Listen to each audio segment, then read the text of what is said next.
Good evening बच्चों। देखो बच्चों, अपनी पॉलिटिकल साइंस में लगभग अपना सिलेबस हो चुका है, या मैं आपको कहूँ कि 90% सिलेबस जो है वो मैं आपको करा चुका हूँ।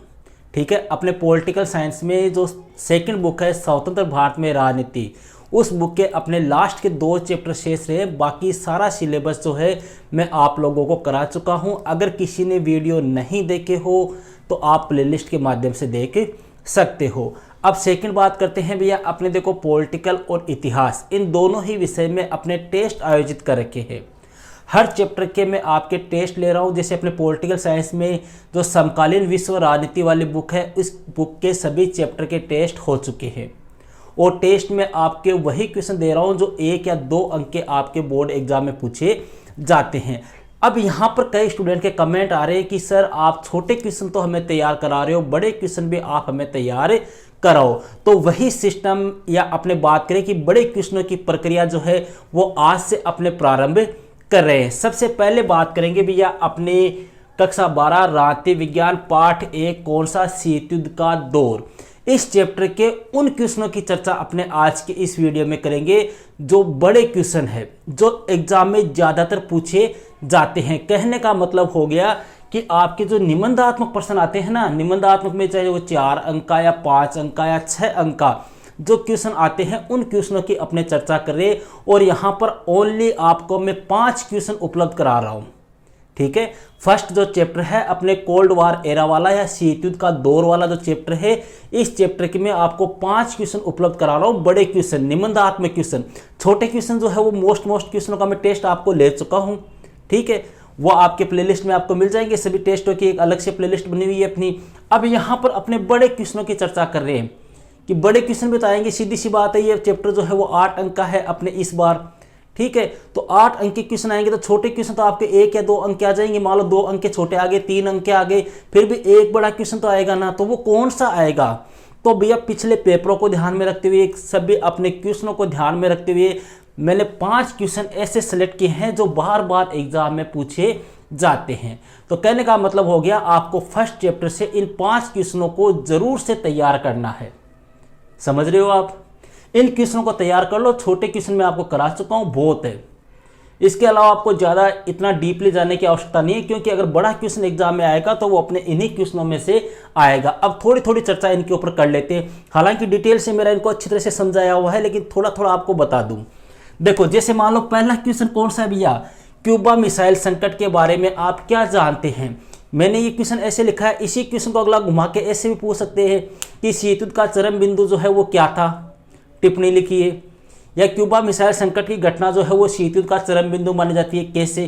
कैसे भी क्वेश्चन आ जाए भैया, अपने को राम कहानी वही लिखनी है पूरी। कौन सी? 1962 में क्या हुआ था भैया, क्यूबा जो है एक छोटा सा द्वीपीय देश था, जिसके ऊपर किसका अधिकार था? सोवियत संघ के अधिकार था। और वह कहां पर था? अमेरिका के पास में था। सोवियत संघ के नेता निकिता क्रुश्चेव ने वहां पर 1962 में परमाणु मिसाइलें तैनात कर दी, जिसका पता अमेरिका को 3 हफ्ते बाद में लगा। ठीक है, ये सारा आपको डिटेल से बताया हुआ है। तो पहला क्वेश्चन अपना कौन सा हो गया? क्यूबा मिसाइल संकट। अब यहाँ पर थोड़ा सा ध्यान रखना आप, क्वेश्चन आपको आंसर आ रहा है, लेकिन फिर भी क्या होता है, जैसे मान लो ये क्वेश्चन 4 अंक का आ गया, फिर भी अपने पूरा अपने कर दिया, लेकिन फिर भी अपने क्या होता है, कई बार अपने को नंबर मिलते हैं 3 या 3.25, आपको इतने ही मिलते हैं। आपको पूरे में 4 में से 4 नहीं मिलते। फिर आप कहते हो गुरुजी मैं तो पूरा सही कराया, मैंने 4 नंबर क्यों को नहीं मिला? समझ रहे हो? फिर यही डायलॉग होता है सभी स्टूडेंट का, सर मैं तो पूरा लिख कर आयो, मन 3 नंबर ही क्या मिला, मन 2.5 नंबर ही क्यों मिला? तो भैया इसका थोड़ा सा एक सिस्टम होता है, उस सिस्टम से आप काम करो। आप अपनी तरफ से कोई अगले को माइनस पॉइंट मत दो कि जिसकी वजह से वो नंबर काटे। जैसे इसी क्वेश्चन को मैं आपको थोड़ा सा बता रहा हूं। ठीक है, जैसे मान लो ये आपकी बोर्ड एग्जाम का पहला क्वेश्चन है, तो आपने प्रश्न नंबर 1, ठीक है, फिर आप इसका क्या लिखोगे? उत्तर। क्या पूछा है अगले ने, किसकी चर्चा की है? क्यूबा मिसाइल संकट की। तो यहां पे हेडिंग लगा दो भैया, क्यूबा मिसाइल संकट। हो गया। इस लाइन को आप खाली छोड़ दो पूरी को।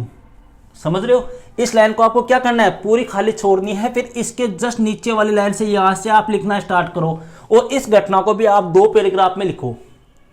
समझ रहे हो? और सही से एकदम लाइन टू लाइन लिखो, लेन टू लेन। जैसे क्यूबा जो है वो अमेरिका के पास में स्थित एक छोटा सा द्वीपीय देश था जिसके ऊपर सोवियत संघ का अधिकार था, सोवियत संघ का नियंत्रण था। सोवियत संघ के नेता निकिता क्रूश्चेव, ध्यान रखना क्यूबा मिसाइल संकट में यह तीनों नेताओं के नाम लिखने हैं। अपने अमेरिका का राष्ट्रपति कौन था? जॉन एफ कैनेडी, ठीक है।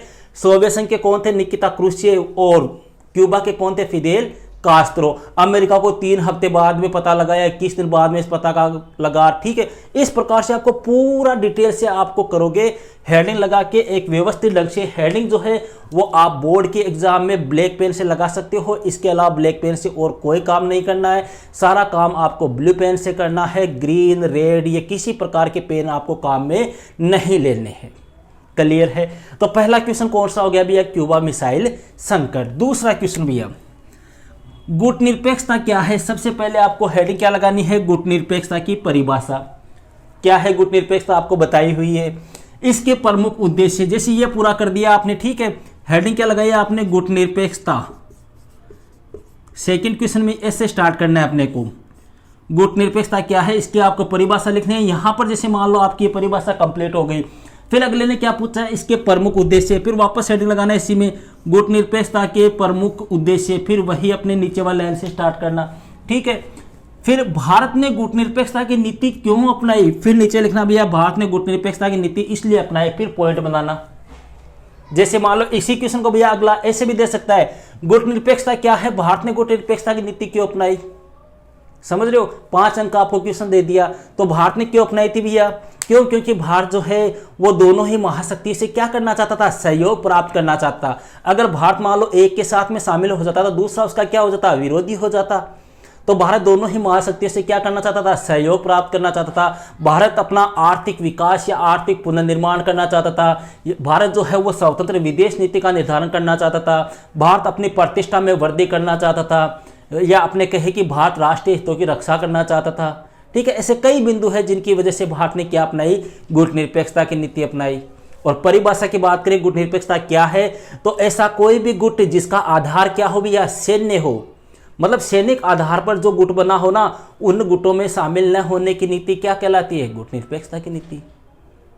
समझ गए आप? 2 क्वेश्चन हो गए भैया। थर्ड क्वेश्चन देखो, याद सब करते हैं, पढ़ते सब है, लेकिन किसी के 80 नंबर आते हैं, किसी के 85, किसी के 90, किसी के 95, किसी के 100। वो सब किस पर डिपेंड करता है? आपके आंसर देने के तरीके पर, आपकी शैली पर, आपकी राइटिंग पर डिपेंड करता है भैया, ठीक है। कई स्टूडेंट मेरे को कहते हैं सर आप जो बता रहे हो वो हम सारा पढ़ ले, सारा याद कर ले, तो क्या हमारे 90% आ जाएंगे क्या? समझ रहे हो? तो मैं उनको यही कहता हूँ भैया 90% की मैं गारंटी नहीं लेता, लेकिन इतना कह सकता हूँ जो मैं करा रहा हूँ उनको आप तैयार कर लो, उनमें से 90% पेपर आ जाएगा। अब आपके कितने आ रहे हैं उस चीज की कोई गारंटी नहीं है, ठीक है। तीसरा क्वेश्चन है भैया शीत युद्ध क्या है? कोई दिक्कत नहीं है। इसके प्रमुख कारण और प्रभाव बताइए। अब देखो भैया मैंने इस क्वेश्चन को एक साथ कर दिया, हो सकता है ये 6 नंबर का ऐसा आ जाए, या हो सकता है अगला आपको ऐसे पूछे शीत युद्ध क्या है, इसके कोई 4 कारण 4 प्रभाव बताइए, या अगला ऐसे दे दे कि शीत युद्ध क्या है, इसके कोई 4 कारण बताइए, या दे दे शीत युद्ध क्या है, इसका विश्व राजनीति पर क्या प्रभाव पड़ा। ऐसे आ जाए, कैसे भी आ जाए, क्वेश्चन ये आना है बस। इसी को घुमा के तोड़ मरोड़ के आपके सामने पेश कर सकते हैं। शीत युद्ध क्या है, कोई दिक्कत नहीं है। कारण कौन कौन से? परस्पर संदेह, भय, अपने महाशक्तिशाली बनने की होड़, अपने परमाणु बम बनाने का रहस्य छिपाना, ये कई कारण आपको बताए हुए हैं। प्रभाव की बात करें तो प्रभाव क्या हुआ भैया? गुटनिरपेक्षता की नीति का जन्म हुआ, ठीक है। विश्व का 2 गुटों में विभाजन हो गया, सैनिक गुटों का निर्माण हुआ, परमाणु युद्ध का भय कायम हो गया, भय व संदेह के वातावरण का जन्म हुआ, ठीक है। ऐसे कई प्रभाव जो है वो क्या पड़े? विश्व राजनीति पर पड़े।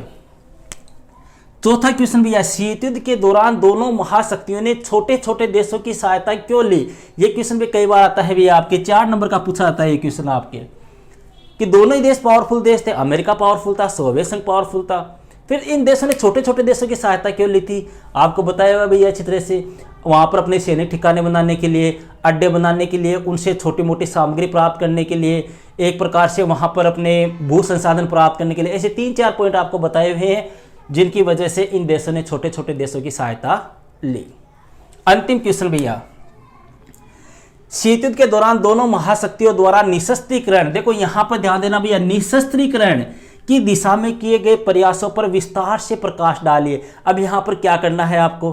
कई तो ऐसे हैं जिनको यही समझ में आया गुरुजी काहे पूछे यही कमान है, भैया अपने फर्स्ट चैप्टर में जो लास्ट में संधियाँ आई थी ना, अपने संधियाँ हथियारों से रिलेटेड, उन संधियों का आपको इसमें उल्लेख करना है कि निशस्त्रीकरण मतलब अब हथियारों की होड़ ना हो। इसके लिए उन्होंने देखो जो संधियाँ की थी, जैसे अपने LTBT जो 1963 में हुई थी, इसके अलावा अपने परमाणु अप्रसार संधि NPT 1967 वाली, इसके अलावा अपने साल्ट फर्स्ट चरण जो था नवंबर 1969 से स्टार्ट हुआ था, इसके अलावा साल्ट सेकंड जो 1972 से स्टार्ट हुआ था, उन सभी का आपको इसमें क्या करना है, वर्णन करना है। तो भैया ये है अपने कौन से चैप्टर के, चैप्टर फर्स्ट जो है शीत युद्ध का दौर। इस चैप्टर के आपको 5 अति महत्वपूर्ण निबंधात्मक प्रश्न उपलब्ध कराए गए हैं। इन 5 क्वेश्चनों को आप तैयार कर लो। मेरे ख्याल से जहां तक मेरा अनुभव है, इन क्वेश्चन से बाहर अगला आपको क्वेश्चन नहीं पूछेगा, और छोटे क्वेश्चनों की तैयारी जो है वो अपने टेस्ट में रेगुलर चल ही रही है। ओके भैया, तो मिलते हैं फिर नेक्स्ट वीडियो में एक नेक्स्ट टॉपिक के साथ। That's all.